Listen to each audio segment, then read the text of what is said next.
I just feel like I'm channeling something.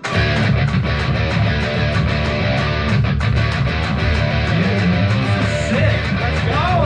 Hey, Chris. What? Hey, I'm working. Are you working or are you twerking? No. When would I be twerking? I'm sitting here trying to work on stuff, man. I don't know. You always surprise me. But can I ask you a few questions?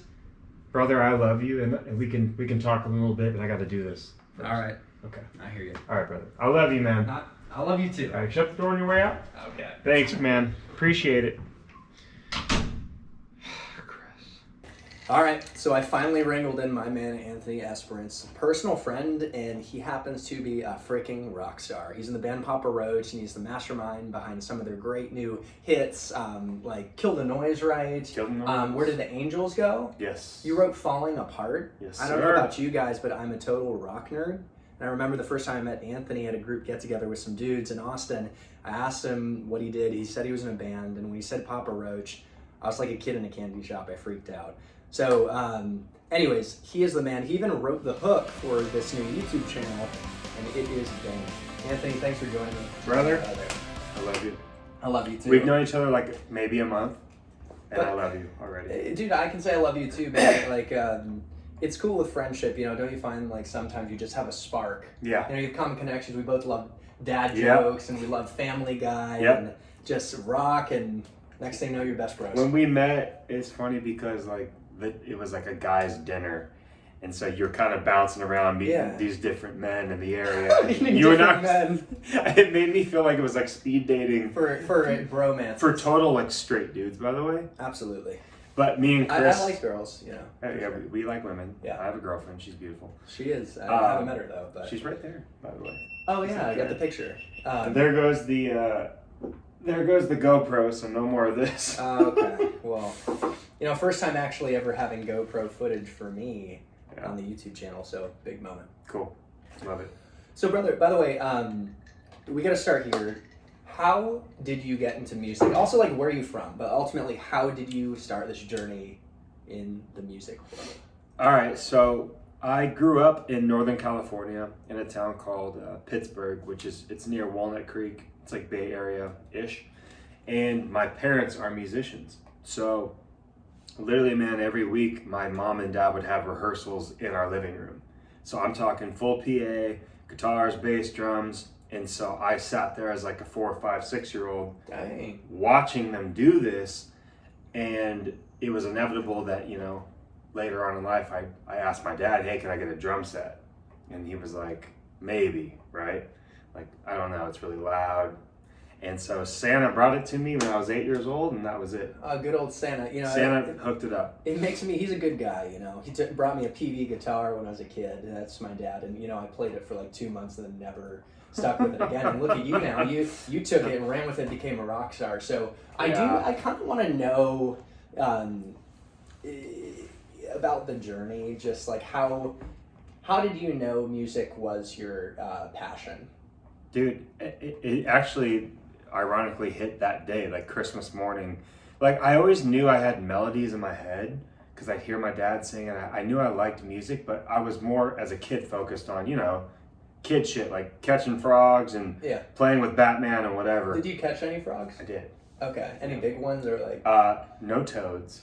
Okay. Just No toads. No toads. Hey, bro, I used to turn over rocks to look for bugs. That's actually what what I I used to do. Okay, dude, that's In you North were Carolina. like meant to be best friends. Yeah. Like, it's incredible. But that my focus was like just Hot Wheels and playing with. But when I turned 8, and I said, Dad, can I get a drum set? Santa got me the drum set, and I remember like playing it and going, wow, like the feeling came over me that I just felt like I was a musician. I felt like I had something to give and to get out. And at 8 years old, I went, well, I want to do music now. And from 8 till now, I've never stopped. Like, it's on my mind all the time. It's on my mind when I go to bed. Dude, I was curious, what's it like in the mind of a musical genius? And obviously I can say you're a musical genius the way I see you whip up songs like you did for my hook for my channel, and based on the years you put into it. So I could say you're a musical genius. And what does it look like inside that brain? You're constantly hearing melodies and like... Yes. Yeah. Like, it's almost like a hindrance in my life in a good way. Like, Dang. my girlfriend will tell you there's multiple times where we settle down to bed, and I get up and I run to the studio, and she goes, "What are you doing?" And I go, "I got this thing," and any producer or songwriter will tell you we're constantly voice noting with, through the voice note, beats and beatboxing and melodies. Like, it's all day long and it's all night. So it's a blessing, but kind of like a curse. Yeah. Because I can't rest sometimes when I'm thinking about it. Unbelievable. No, I think not only musicians, but like writers probably, and even like YouTubers and different creatives have that double-edged sword of like, it's such a gift, but also sometimes a challenge to shut the brain off, right? Yeah. It's not just musicians. It's like you said, like a creative, someone that's making a YouTube video, a screenwriter, a producer for a show. Like, you're just thinking of your craft all day, and it's a cool thing to be obsessed with it. But sometimes, it keeps me up at night sometimes. But I just get up and record it anyway because I think it could be a cool idea. Yeah, so. Man, that's amazing. You have such a gift, and I'm really grateful that you've shared it with me. You share it with the world, really. And it seems like you've just had something in you that you couldn't not share. And I actually met famous author Ryan Holiday. He wrote the book The Obstacle's the Way. I don't know if have you heard of him? He's into Stoicism. He has a blog called The Daily Stoic. And I asked him a question at a talk at Google when I worked at Google, like, how do you know if you're going to write a book? And he said you can't not do it. I don't know if that makes sense grammatically, but you have to. It has to be like something that you have to get out, because otherwise it's such a labor and sacrifice. And what would you say have been some of the biggest sacrifices on your journey? Like, I'm assuming you put in thousands of hours. You know what, dude, to be real, like, I enjoy producing and writing so much that it doesn't seem like a sacrifice to me. If in past relationships, I'm sure, the person I was with is like, dude, you're in the studio a little too long. And that's the sacrifice, is taking time away from them or family or friends. But in the moment, dude, I could spend literally right here 8 hours, and I'm in love with the process. The sacrifice, I would say, in the last, with being like with Papa Roach, is tour. I have to leave, which means I have to leave, my loved ones, my friends, my family, and I have to be gone for 8-10 weeks at a time. So that's a sacrifice, but also I'm out there playing music for the kids and bringing music to the people all around the world. So, like, I don't know, it's a good balance in my eyes, Yeah, and there's a million questions I want to ask you dovetailing off of that, but the one that stands out is like, what are the best aspects of being a rock star, like of living this lifestyle and being up on stage writing music? Like, what are some of the highlights for you? The highlights, well, the number one highlight is seeing people sing your lyrics back to you, right? So to write a song from your heart, like I just described, like being in a studio and loving what I do, when you write a song that you love and you see the crowd screaming it back to you and mosh pitting and doing all this stuff, you're like, dude, that's the cap. Like, there's nothing better. That's the reason we're doing it, And so, just bringing the music to the people is the dream, and we live the dream and get to do that. So. Dude, that's so cool. Kids dream of being a rock star or a professional athlete, and to be able to live that and to do something that doesn't feel like work. That's what everyone's striving for. And so, what does it feel like when you're up on stage, and do you ever get nervous? You know what? I don't actually get nervous, and I've told this story before, but like when I joined the band, when I actually had to go up and play, all my best friends were like, dude, this is a big moment. You're playing with Papa Roach, like one of the biggest bands ever, blah, blah, blah. Yeah. How are you feeling? And I was like, dude, I'm so focused on my parts, because I had a lot of parts to get down as far as when the band brought me in, I do keyboard, percussion, backup guitar, and vocals. Okay? So it's a lot going on stage. And all at my first show, I was in Canada. It was probably 15, 20,000, a lot of people. I wasn't nervous because I was like, I have to execute all these things perfectly, because that's how the band, they want to uphold me to be this dude that can do it. And so I don't get nervous because I'm like, I have a job to do, But I have been nervous in certain points, like recording in, it was called Maida Vale in England. And basically it was a live recording of our songs, and a lot of legends have been there, like Queen. Yeah. And I was like, oh my God, am I going to mess up? Like, am I going to hit the right chord? Am I going to hit the right? So I had something in my gut there, but like we made it through, and it was great. But most of the time I'm just focused, dude. I'm not nervous. I just want to go kill it. Yeah, and so for people out there, whether they're musicians or athletes or in sales, they need to perform in key moments, and they're dealing with anxiety. Do you have? It sounds like you're usually not anxious, but you're human. You've had your moments like the one you described. How do you deal with anxiety? In different ways.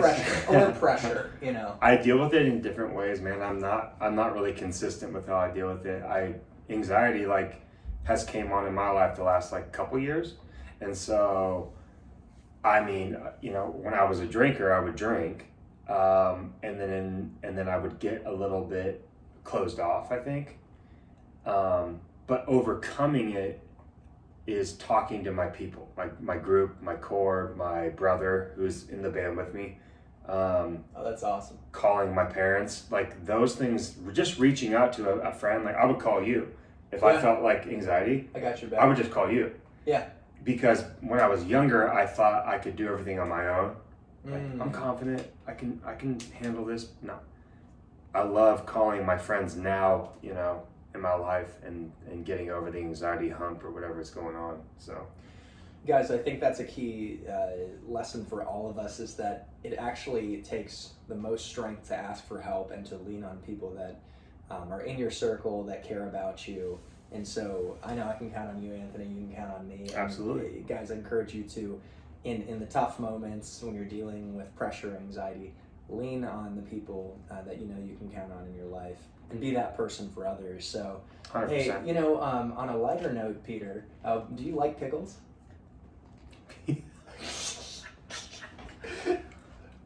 And you know, pickles are fine. Stewie and Brian usually put them on their sandwiches in the morning. But anyway, I'm gonna go down to Pawtucket Brewery, have a beer, and then we'll talk to Lois later on, eh?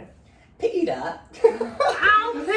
So, guys, I had to do that when we planned this. But Anthony has an incredible impression. Isn't that pretty good of Peter Griffin? That was for all you bad. I thought it was great. What a show. You know, that's the type of show I love, just vegging out at night. I need something mindless, need a couple laughs. Supposedly Mark Cuban, in his daily routine, I was reading about it, he watches some mindless TV at the end of the day. But are you a big Family Guy fan? You must be to have an impression like that. Yeah, I mean, huge. I haven't watched it in a long time, but growing up as a teenager, me and my buddies always watched it, and that's where the Peter Griffin kind of developed, I guess. But I think it's one of the best cartoons ever made. Yeah, man. I love their cutaways, and it's just so clever. But, dude, couple other questions, actually quite a few, but one is, you gotta tell us some stories, you know, like what are some good stories being on tour with Papa Roach? You know, you said that your lead singer's quite an eccentric character. He's got a lot of passion. That's a good way to put it. So, that's a good way to put it. Incredible talent. I love the voice. But yeah, tell us a few stories. Well, most of the stories are based around him because he is so eccentric, and he's just, dude, he's such a great dude. First of all the guys are great dudes. They're the thing I'm most proud about Papa Roach is that anytime I talk to another musician or person in the industry, they always have something good to say about the band, and that makes me proud because you don't hear it a lot, but they always go, you know, those are awesome dudes. Like, they're solid guys. They're very sweet. But stories like, I mean, a good story is my first time being in the Papa Roach touring camp. They needed a drum tech, and a drum technician basically means you set up the kit, you tune the drums, you mic the drums, you make sure the drummer's good to go for show. And I kind of lied my way into that because I just wanted to be on the road. And so I wasn't good, but the very first show I had, it was my responsibility to start the show. And what that means is I get a radio call from the tour manager going, all right, go for show. And I have to hit this pad that starts the intro. Yeah. You know, there's 20,000 people in Chicago, Dang. right? I'm looking at this sea of people and I'm like feeling confident, and he goes, go. And I hit the pad wrong. So basically the show didn't start. It was just lights went down, it was pitch black, and nothing was happening. It was silence. The band's behind me going, dude, what's up? You just had to hit a button. I'm like, I'm hitting this thing, I'm unplugging it, putting it back in, I'm configuring all these things, and I'm like, all I was doing, I was hitting the pad in the wrong spot. Interesting. And so for about 2 minutes, we sat in silence, and then I finally got it. The band went on stage, we played the show, it was good. But that was my first Unbelievable. show. And so I had just no confidence. I was like, oh God, well, I suck. And I had to build myself up over the next few weeks of being a good drum tech, which I got there, but that was like the worst hit, is fucking up. Dang, man. I love that you pushed through, right? Because that, I had to. Some people, like say they're starting a YouTube channel or a new endeavor, breaking into something big, and they screw up and then they give up, or they take it. So it must have hurt or been tough, but you push through, and next thing you know, Yep. you know, you're flourishing. Well, I pushed through many times. I pushed the button through. You know, yeah, pushing through, that's something that just never stops. You think maybe you'll get to a level where like everything's good and you're pro. It's like, no, dude, you learn every day. On tour, you learn every day that you work with different stagehands, you work with different stage managers. Every venue is a different venue. And so you have to kind of like, it's like this feeling out process every day. And when before I was a player, I was their drum tech, personal assistant, and tour manager assistant. Yeah. And so I learned a lot in those roles because, I mean, you're dealing with all sorts of people and places and whatever. So it's a push through it all day, you know, but I love it and I loved it. So. Yeah. You know, I've heard stories of CEOs that started out sweeping the floors and then they learn every aspect of the business and move up. Or I was reading Think and Grow Rich, and I think of you when I think of this guy, his name's eluding me, but he became Edison's business partner, and the book talks about it. And at first Edison was like, I don't really want to give him a shot, but he gave him a shot in like a low-level position. He worked his way up and then became Edison's biggest business partner, making millions of dollars implementing his things that he was creating, right? And I'm not saying it's exactly the same, but it's interesting, your story of how you worked your way up, didn't you? Can you talk a little bit about that evolution? Yeah. So I was fortunate to have my brother. I wanted to move to LA since I was like 10 years old. Once I did the drum thing, I was like, I want to go to LA and make music. And so it took a little while, but I moved to LA and I was living with my brother who's in the band. My brother is the bass player and he's a founding member. And the goal wasn't for me to work for them. It was just to come to LA and try my own luck with songwriting. But at one point he goes, hey, we need a studio assistant. We're about to write a record in Sacramento. Would you want to come and be the studio assistant? And, you know, basically that just meant whatever the band needs, I would do. Get the groceries, take the trash out, wrap cables, whatever. So I did that, and I did that for 6 months. And while I was there, I was handing them demos, saying, hey, I write music, check this out. They ended up using a song that became Where Do the Angels Go? And that became the first release of their record, and it did well on the radio charts. And you wrote that? And I wrote that song musically, yeah. And so for me, I was 21, and to have my song, my musical bed, be on a Papa Roach track, I was like, I'm done. Like, this is awesome. Unbelievable. Just like, I was so excited. And it was cool because to them, that was a level up. They went, okay, well, Anthony, he can write. Let's kind of keep him in our back pocket. And so from there, I kept writing on their records. Every couple years, we do a record. They had me be the drum tech, like I mentioned. They had me be the assistant. I was a tour manager assistant for a while. And then eventually it got to the point after writing for so many years, they just said, come be in the band. Come play all these parts, come play the keyboard parts, the drum parts, whatever. And it was probably like an 8-year climb. 6 or 8 year climb of the grunt work stuff. Dang. Because being an assistant's like you're up first at 8 a.m. for the load in, and then you go to bed at 3 a.m. when everyone's on the bus safe. So I was just up all day working. Dang, man. Well, what a journey, and that should be encouraging to folks out there that are looking to move up the ladder and be great in something. Like, do you have any advice for the grinders out there that are starting at the bottom? And it might be in music, or it might be in business or something, you know? Get a routine and be available are my two things I would say. Like, by routine, I mean if you do something long enough, you callous your mind to just doing it. Wake up early, write down. I mean, I have a poster board right here where I write things down. Write down your goals, and if you do that every day, it becomes routine, and you'll get stuff done. Also, being available means, let's say, not even in music, but if someone at your company needs you to stay late or come in early, be that person, because they're going to recognize that you're the hard worker, and they're going to want to elevate you in the job, right? Because the best advice I ever got from a drummer, he was the drummer of Kesha. No way. If you remember her. Like, yeah. It's her drummer. His name's Elias, and I met him one day, and I was 19 or 20. I said, "What's your best advice?" He goes, "Be available. If someone calls you and says, I need a guitar player for a 5-week tour, just say yes. Be the yes man." So if you want it bad enough, be available.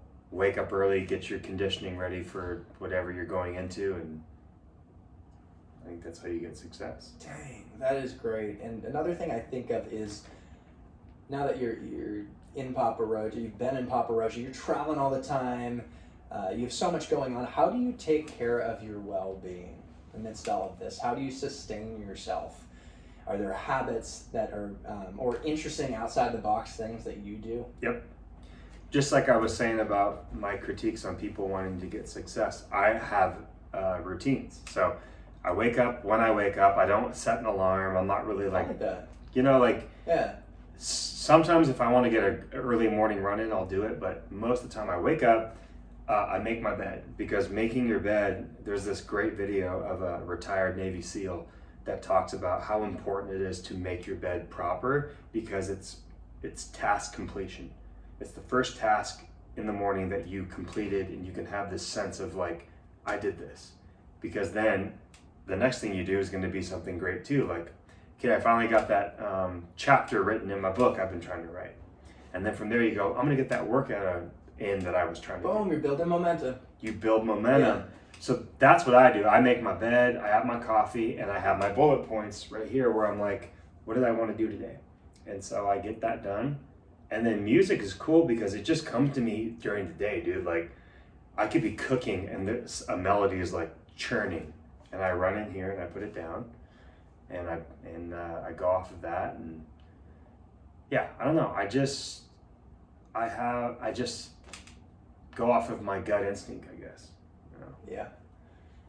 Definitely insightful, and this is something we've talked about before, but what about mentorship and accountability? Are there people in your life that you look up to and then you can count on? Aside from, your bromances, like myself, someone like so who's I'm not someone who's further down the path in life. Do you have, some?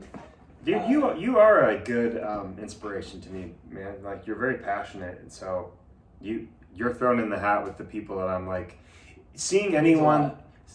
Absolutely, man. Like, seeing anyone that has a goal and a passion, it drives you, right? Like, that's what you surround yourself with. So I have had moments in my life where I've been hanging out with people that just party. I've been there too, seriously. Even, coming back to Austin, so I get it. And partying is a good time. Why would you not want to go party, right? But is it getting your goal done? Is it getting your dream done? Like, no. You're just laughing and having beer. So I have many mentors, men I've met through the years. I was fortunate enough to live with this couple in LA. They had an extra bedroom, and they're like a power couple, man. Like, the husband he's in the stock world, and the wife was in pharmaceuticals. And I just woke up every day seeing them at 5 a.m. on their computers, business calls, Dang. got their workout in at 7 a.m. They went to meetings. I just was 20, 21 watching them going, okay. So they kind of molded me to do these routines that I talked about. So I have many mentors, dude. I call them all the time. I talk to them all the time. So everyone should have at least 3 mentors. Just find someone and call them, email them, whatever, because it helps. Yeah, So. absolutely. I find the same thing to be true for me. I've got mentors, and again, you are, such a good friend to your mentor. It's funny how mentors can be around your same age too. Mm-hmm. And iron sharpens iron. Oh yeah. So age is sometimes just a number. You might be able to have a mentor who's younger than you. Like, yes, years of experience is very important, but there might be areas of life. Dude. No. I agree with you. Like, I value the mentors I have in my life that are older, and then the ones that are younger, because I'm learning, like, from the guys night, the dinners. Yeah. A lot of I'm 32, and a lot of the guys there were 26, 27, 25, and I learned from them because they just have perspective on life that I don't, and I take that in. Like, no one's too good for you to take in their, ideas and concepts on life and whatever. So, very fortunate to have that. Absolutely. Yeah. And so who are your biggest inspirations in the music world? And maybe they're people you met, like the drummer from Kesha, but who are your biggest inspirations musically? My biggest inspirations are, there's a band called the 1975. Matt Healy is the main songwriter, and George, I believe, the drummer. I love them. That band is I just get lost in their music. There's a band called Tycho. It's more instrumental. There's a band called San Holo.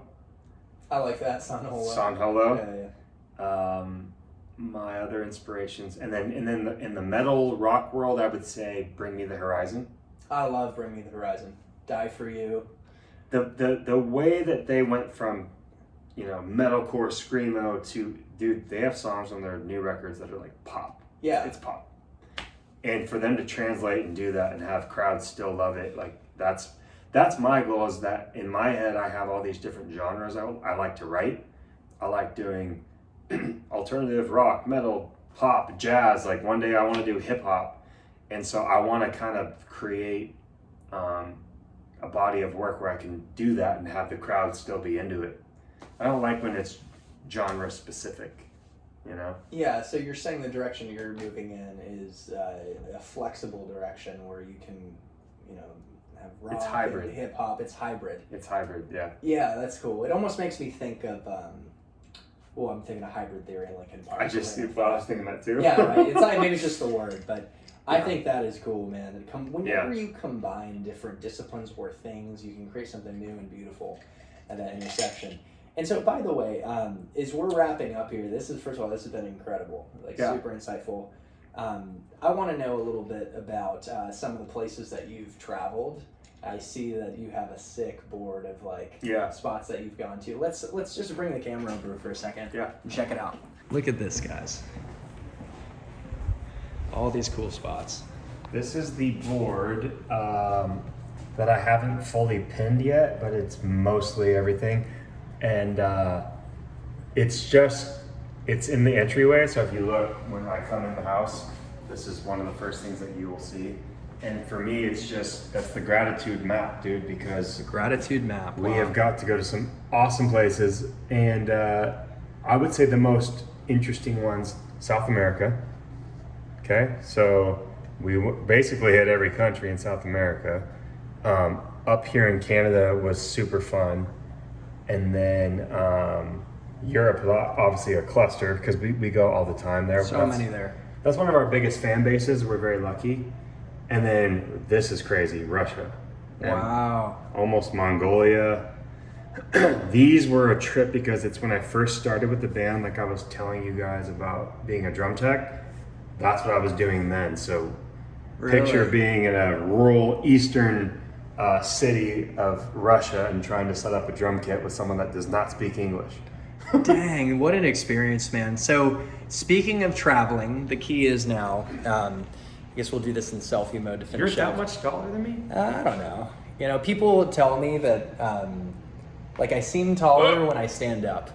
It's something about sitting down, you can't tell. But speaking of traveling, the theme I want to end on is where to next, right? Where to next for Papa Roach? What are some of the cool bangers that are new that we got to check out? And where to next for you and your creative endeavors, like outside of Papa Roach? Well, I can tell you for Papa Roach, we released 3 singles recently in the last few months.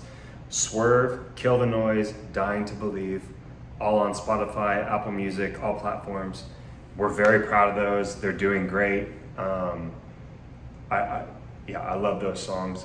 For my personal projects, I'm called Future Hands. If you go to Spotify, you can look up Future Hands, and I have a couple songs up there that just kind of showcase me as a producer. But I have a lot of things in the works right now in Austin that will come out soon. I'm not gonna speak on them yet, okay, but they'll be out, and I will let you Exciting. know and let you know.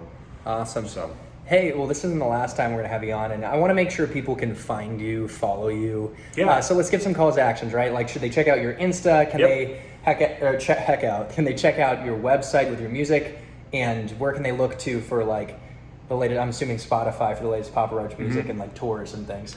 Yeah, so on Instagram, I'm at Twanista, at TWANISTA. Okay, what was the story behind that? Wasn't it the lead singer Papa Roach gave you that name? Jacoby gave me that nickname because my nickname's Twan, and so it just went from Twanista to Twanado to Twanacious D to Twan Bon Jovi, you name it. They just kept going on and on with Twan. The iterations are endless. So I was like, let's just make it the Instagram. But yeah, so Twanista, Future Hands on Spotify, and paparoach.com for merch and tours and all that. Perfect. Dude, this was insightful. It was entertaining. Love it, man. Love to see you giving your gift, living your passion, and sharing insights with the audience. Guys, if you liked this video and found it entertaining or informative, make sure to hit the like button. The YouTube algorithm will bless me and bless us and put this in front of more people who might benefit from the message. And make sure to subscribe to this channel for weekly tips on how to sell more and live more. Love you guys. Peace.